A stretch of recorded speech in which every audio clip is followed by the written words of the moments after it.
Thank you all for coming out tonight to celebrate with me as I receive the Athlete of the Year award.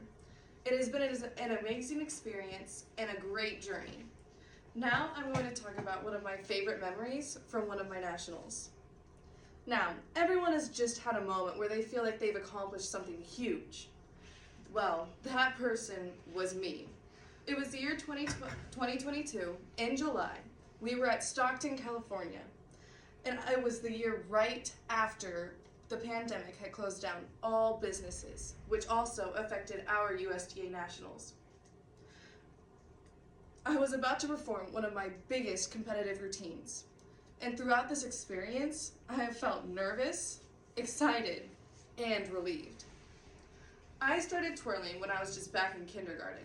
My mom had introduced me to the sport when she figured out that there was actually twirling in the state of Kansas. She had twirled when she was in high school, so when she found out there was twirling, she was beyond excited. Right away, she signed me up for lessons, and I got lessons from Melanie Falcon, who coached it in Wilson. So most of my halftimes, performances, and competitions were hosted in Wilson.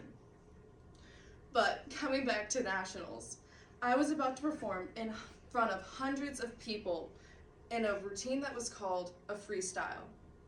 Once I stepped onto that practice floor the day of competition, I felt a wave of anxiety and nervousness rush over me.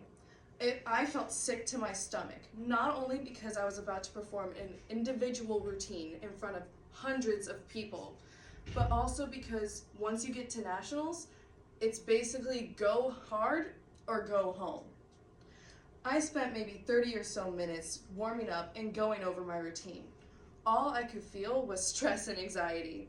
My hands were shaking so much, I could barely keep up in a hold of my baton. Once it was about time for me to go on, I had to step behind a black curtain as the person in front of me was performing already. My coach was back there, and she encouraged me in her own way to just believe in myself and that I would do amazing. When my name was called, I stepped onto that floor and all of the lights were shining down on me.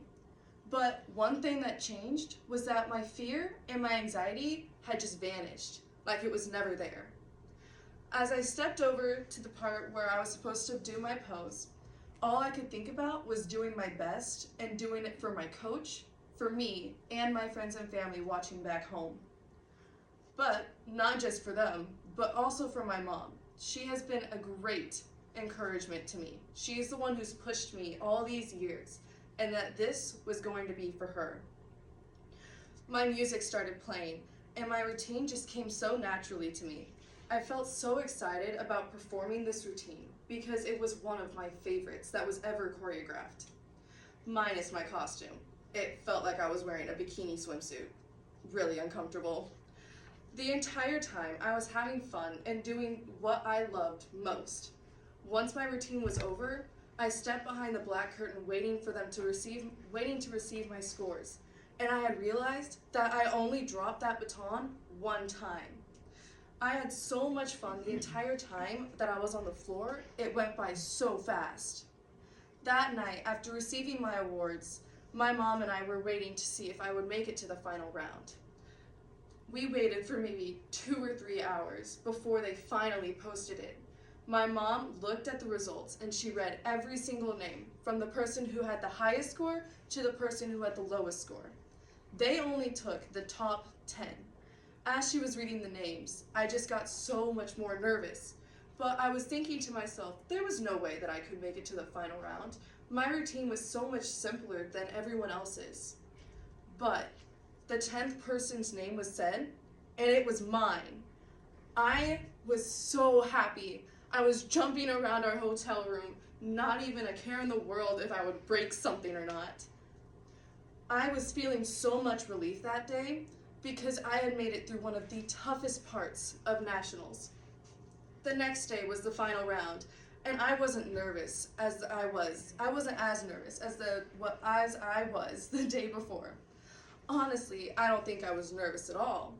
When my name was called, I stepped onto that floor, not a care in the world how I did, because I knew I had made it this far. My music started, and I just did my performance the same way I did the day before. I stepped behind that awards curtain, and I had a no drop. I didn't drop my baton once. I wasn't scared at all. I started crying, not because I performed so well, but because I had also made this routine dedicated to one of my best friends who passed away from cancer. I just let all of my emotions go as I cried to my teammates, cheering me on, telling me what a great time I did. I didn't care who saw me because all I could think about was Rylan. As they were handing out the awards in my category, each name got called, and for first, for second, for third, fourth, and then finally fifth. I knew that I wasn't going to get that award, but I didn't care. I had done my best, and that is all that mattered. But right when they announced the sixth place name, they said my name. I had accomplished one of the biggest goals that seemed almost impossible to achieve, considering that the category that I had been competing in was one of the toughest at nationals. I received that medal, and I never took it off, not until later that night. I had just accomplished an amazing thing, and the rest of that experience at California was so worth it. I didn't do good in my other individual events, but I didn't care. All I could think about was telling my family and friends back home what I had done. The feeling of nervousness, excitement, and relief are all emotions that almost all athletes feel. It's what makes the experience so much more memorable, at least for me it does. This is what I spend my time doing outside of school, and I hope it's something that I can keep doing outside of school. So thank you all for coming out and celebrating this with me. The support from my coaches, my family, my friends, and my teammates have helped tremendously throughout my twirling experience. So thank you, and have a great rest of your school twirling career.